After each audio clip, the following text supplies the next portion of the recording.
ವೈಕುಂಠ ಏಕಾದಶಿ ಹಿಂದೂ ಧರ್ಮದ ವಿಶೇಷವಾದ ದಿನ. ವೈಕುಂಠ ಏಕಾದಶಿ ಹಿಂದೂ ಧರ್ಮದ ವಿಶೇಷ ದಿನ. ದೇಗುಲದಲ್ಲಿ ವಿಶೇಷ ಅಲಂಕಾರ, ಪೂಜೆ, ಮುಂಜಾನೆಯಿಂದಲೇ ಭಕ್ತರ ಸಾಲು. ವೈಕುಂಠ ಏಕಾದಶಿಯ ಇತಿಹಾಸ ಏನು? ಮಾರ್ಗಶಿರ ಮಾಸದಲ್ಲಿ ಬರುವ ವೈಕುಂಠ ಏಕಾದಶಿಯು ಅದರದೇ ಆದ ಮಹತ್ವವನ್ನು ಹೊಂದಿರುವ ಹಿನ್ನೆಲೆಯಲ್ಲಿ ಆಚರಿಸಲಾಗುತ್ತದೆ. ಇದು ವೈಕುಂಠದಲ್ಲಿ ನೆಲೆಸಿರುವ ಶೇಷಶಯನಾದ ವಿಷ್ಣುವನ್ನು ವಿಶೇಷವಾಗಿ ಆರಾಧಿಸುವ, ಪೂಜಿಸುವ ದಿನವಾಗಿದೆ. ವೆಂಕಟೇಶ್ವರ ಸ್ವಾಮಿಯ ದೇವಾಲಯಗಳಲ್ಲಿ ಇಂದು ವಿಶೇಷ ಅಲಂಕಾರಗಳನ್ನು, ಅದರಲ್ಲೂ ಮುಖ್ಯವಾಗಿ ವೈವಿಧ್ಯಮಯ ಹೂವುಗಳ ಗರ್ಭಗುಡಿಯ ಬಳಿ ವೈಕುಂಠದ ಬಾಗಿಲನ್ನು ರಚಿಸಿ ಪೂಜೆಯನ್ನು ನೆರವೇರಿಸಲಾಗುತ್ತದೆ. ವೈಕುಂಠ ಏಕಾದಶಿಯನ್ನು ಮೋಕ್ಷ ಏಕಾದಶಿ ಎನ್ನುವ ಇನ್ನೊಂದು ಹೆಸರಿನಿಂದಲೂ ಕರೆಯಲಾಗುತ್ತದೆ. ಇದಕ್ಕೆ ಕಾರಣ, ಈ ದಿನದಂದು ಉಪವಾಸವನ್ನು ವ್ರತದ ರೀತಿಯಲ್ಲಿ ಕೈಗೊಳ್ಳುವವರಿಗೆ ಜನ್ಮ ಜನ್ಮಾಂತರಗಳ ಪಾಪ ನಿವಾರಣೆಯಾಗಿ ಜನನ ಮರಣಗಳೆಂಬ ಚಕ್ರದಿಂದ ಮುಕ್ತಿ ಲಭಿಸಿ ವೈಕುಂಠದಲ್ಲಿ ಸ್ಥಾನ ಲಭಿಸುತ್ತದೆ ಎನ್ನುವ ನಂಬಿಕೆ ಇದೆ.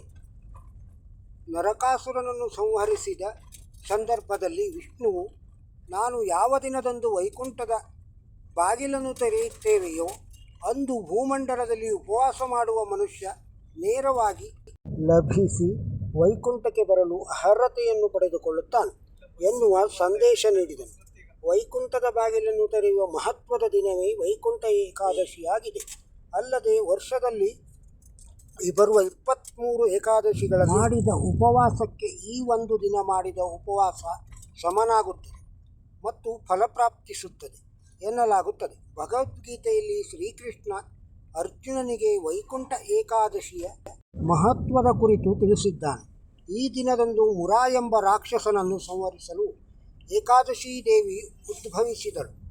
ರಾಕ್ಷಸ ಸಂಹಾರದ ಬಳಿಕ ಆಕೆ ವಿಷ್ಣುವಿನಲ್ಲಿ ತನ್ನನ್ನು ಪೂಜಿಸಿದವರಿಗೆ ಮೋಕ್ಷ ದೊರಕಿಸಿಕೊಡಬೇಕೆಂದು ವರವನ್ನು ಬೇಡಿದಳು ಎಂಬ ಪ್ರತೀತಿ ಇದೆ. ಬ್ರಹ್ಮಾಂಡ ಪುರಾಣದ ಪ್ರಕಾರ ಪೂರ್ವಜರ ಆತ್ಮಗಳಿಗೆ ಇಂದು ಮೋಕ್ಷ ಲಭಿಸುತ್ತದೆ.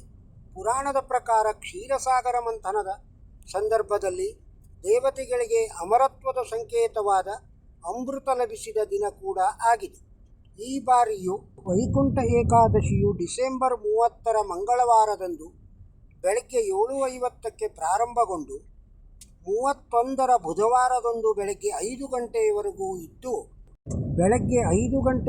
ಇದ್ದು ದೇವಾಲಯಗಳಲ್ಲಿ ವಿಶೇಷ ಅಲಂಕಾರ, ಪೂಜೆ, ಭಜನೆ, ಫಲಾಹಾರಗಳನ್ನು ಏರ್ಪಡಿಸಲಾಗಿದೆ.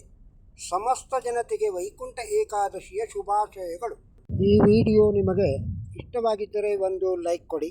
ಇದನ್ನು ಇತರರಿಗೂ ಶೇರ್ ಮಾಡಿ. ನಮಸ್ಕಾರ.